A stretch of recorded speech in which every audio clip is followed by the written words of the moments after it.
सांग माने आपण माने केमती अछंती देखंतु मु आज आपण पे कोन बनाउची पालंग पनीर हरी मिर्ची पालंग शाग मलाई देबे पालंग शाग को धोई किनी सेथे आपण गैस रे कड़े बसई ताको टिके नरम करिया पे छाड़ देबे से टिके नरम हे आसिले सेथिरे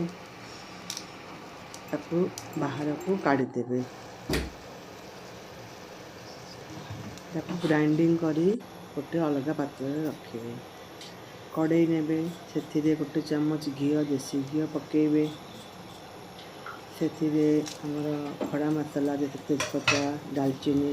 बड़ इलायची आपको पके टिके भाजी देबे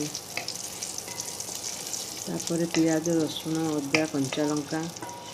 टमाटो जो बाटी की रखिथिबा ताको सेथिरे छाड़ी देबा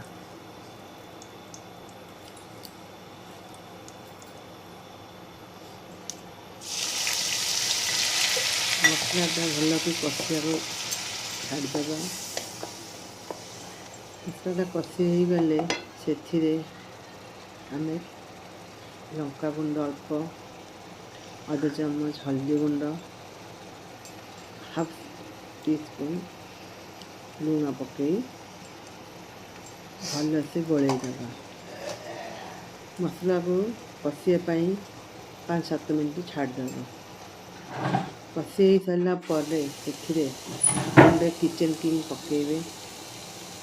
स्वाद अनुसार आधा चम्मच चीनी पकेबे सेटा होची तुम इच्छा पकई पारे न पकई भी पारे चमचे टमाटो सॉस भी पकेब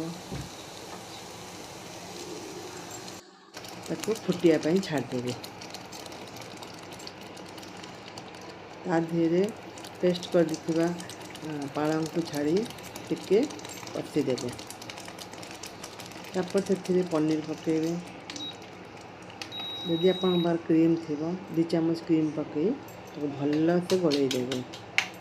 सांग माने आपन केमती लागला मोर रेसिपी आपन एक बार बनांतु और खांतु कमेंट रे मते रिप्लाई थैंक यू।